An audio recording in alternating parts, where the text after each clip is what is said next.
nous sommes fiers de défendre notre pays et de défendre Ben Ali. Oh, laissez-moi parler. Ils ont parlé. Laissez-moi parler. Ils ont parlé. La Tunisie, depuis que Ben Ali est au pouvoir, enregistre entre 7 et 5% de croissance. La Tunisie, la classe moyenne en Tunisie. السلطة تعرف انها تزيف والمواطن يعرف ان السلطة تزيف والمعارضة تعرف ان السلطة تزيف وكلنا ندور في الحلقة مفرغة معناها كل حد يعرف وحتى حد ما كسر هذه الحلقة على هذا القيد. Le 7 novembre 1987, le président tunisien Habib Bourguiba était démis de ses fonctions. La raison invoquée par le Premier ministre de l'époque, Ben Ali, était la sénilité supposée de son prédécesseur, considéré jusque-là comme le père de la nation.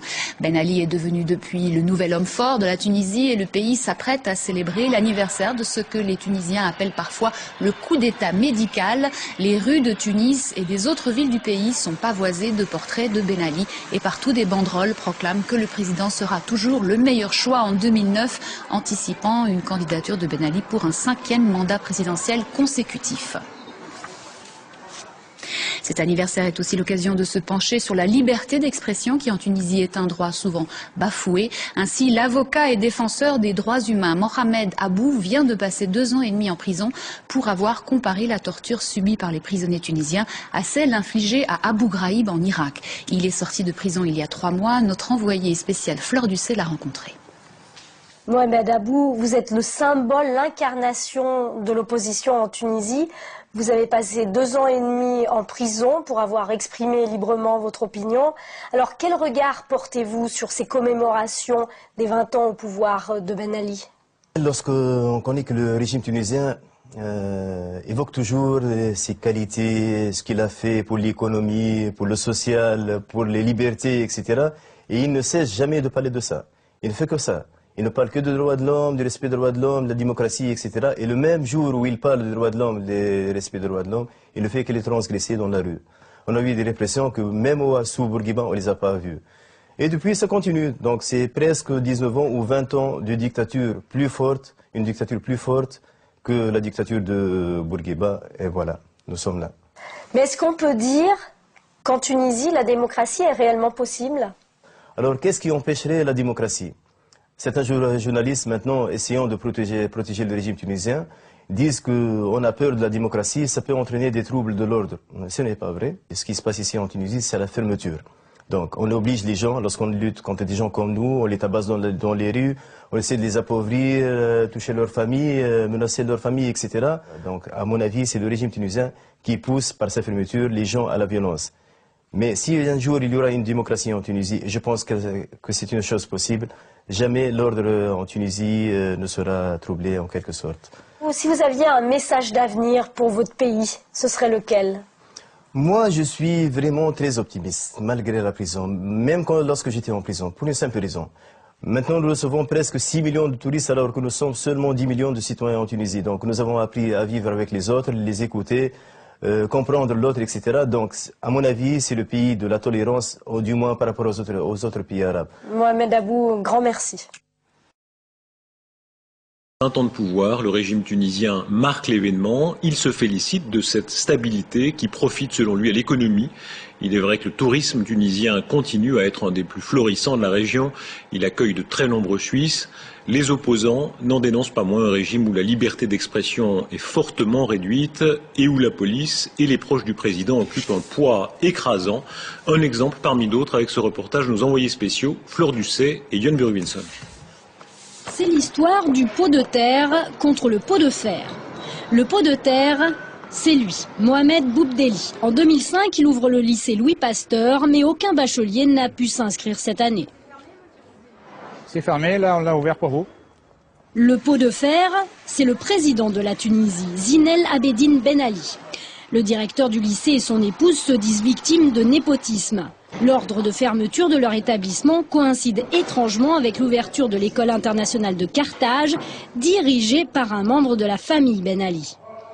Je ne pardonnerai jamais au ministère d'avoir jeté des enfants dehors. L'administration voulait faire plaisir à quelqu'un. Ils ont fait plaisir. La voici, cette fameuse école de Carthage, inaugurée en grande pompe en septembre dernier. Je relève sur la fiche les 5 vélos. 550 élèves, eux aussi, visent le baccalauréat français. Malheureusement, je dis bien malheureusement, ce n'est pas l'école de Madame Ben Ali, c'est une de ses nièces. Alors on a pas mal, c'est une de ses nièces qui a fait ce projet avec Madame Arafat. Depuis, Mohamed Boubdeli remue ciel et terre pour que le lycée Louis Pasteur rouvre.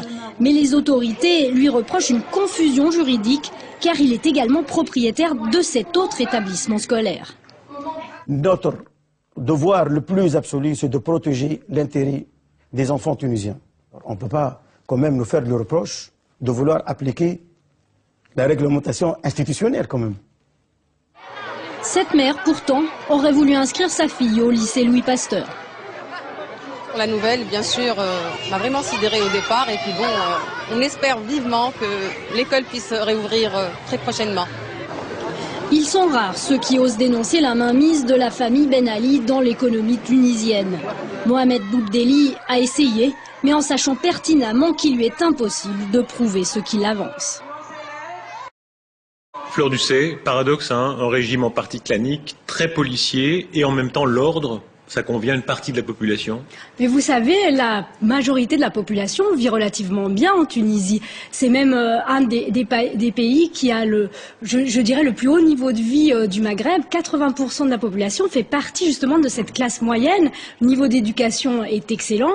Et puis, il y a l'image du pays à l'étranger.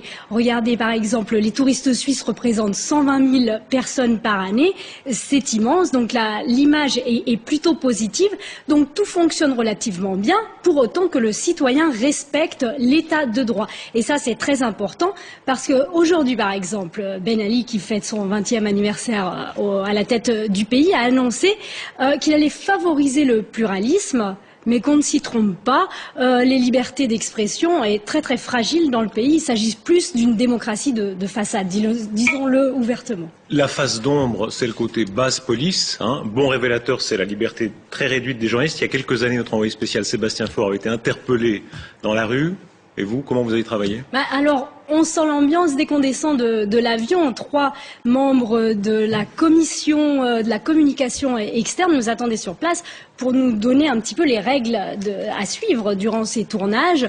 Nous avons été accompagnés à chacun de nos déplacements, suivis. Nous n'avons pas pu faire d'interview dans la rue sous peine. On nous a dit vous menacez la sécurité des citoyens. Et puis à notre départ, j'ai été convoquée parce que la manière dont nous avons fonctionné durant notre séjour n'a visiblement pas plu du tout au gouvernement. Merci Fleur. Reportage en Tunisie, le régime du président Ben Ali fête ses 20 ans, ses détracteurs dénoncent un appareil d'État policier, ses partisans soulignent au contraire l'ordre qui règne, un ordre qui fait partie selon eux de l'argument de vente touristique de la Tunisie, avec par exemple ces fameuses thalassothérapies qui attirent de nombreux Suisses. Fleur Ducet, Youn Burgwinson. Bain-douche à infusion avec massage combiné pour Jean-Pierre Eberly, qui en est à son 4e séjour dans cet hôtel d'Hammamet. Pour madame, c'est un massage à l'indienne, un soin millénaire qui favorise la relaxation. C'est un bien-être incomparable. J'ai vu la différence des prix déjà, et puis le personnel et l'endroit, il est magnifique. Nous avons une excellente expérience avec la clientèle suisse, puisque entre 35 et 50% de notre clientèle vient disons de Genève, Lausanne et puis Valais, et puis ils sont là, et puis c'est la clientèle la plus fidèle. Mais aussi celle qui possède le plus gros pouvoir d'achat, un marché privilégié pour les voyagistes. Ici, la Tunisie, c'est la 2e destination au monde après la France pour la thalasso, et on espère bien garder cette place, donc tout ça c'est bon pour l'économie tunisienne, je crois. 7 millions de touristes par année, une aubaine pour le président Ben Ali qui renvoie l'image d'un havre de paix, bien loin de toutes les considérations concernant le non-respect des droits de l'homme. Car pendant que les touristes se prélassent, des dissidents sont en prison. Des journalistes et des opposants font des grèves de la faim. Je ne dis pas que tout est parfait. Nous avons quelques petits problèmes, nous nous améliorons. Nous travaillons tous les jours durement pour nous améliorer, mais je pense que les 4 millions d'Européens qui arrivent en Tunisie se sentent bien, se sentent en sécurité et passent généralement de très bonnes vacances en Tunisie. Le représentant de Kony accueille ces nouveaux arrivants, des Suisses romans qui passeront 10 jours dans ce 5 étoiles. On vient ici justement pour être parfaitement tranquille, déconnecté complètement, me disant que l'histoire politique ne nous intéresse pas. On n'en avait d'ailleurs aucune idée. Si on commence à penser à ce qui pourrait arriver ou ne pas être libre, on ne vient pas en vacances. La Tunisie espère faire oublier l'image d'un pays autoritaire pour que l'an prochain, 150 000 touristes suisses lui rendent visite.